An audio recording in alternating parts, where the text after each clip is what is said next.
अस्सलामु अलैकुम वरहमतुल्लाहि वबरकातुहू। अल्हम्दुलिल्लाह, कल से रमज़ान शुरू हो रहा है।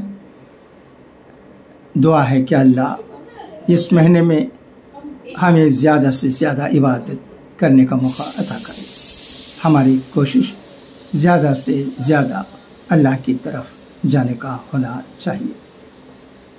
वीएम के न्यूज़ एंड व्यूज़ और चन्नई फ्रेंड्स में एडमिन होने के नाते आपसे ये गुजारिश करता हूँ कि रमज़ानुल मुबारक के महीने की कदर करते हुए अच्छी बातों को इन दोनों ग्रुप में शेयर करें।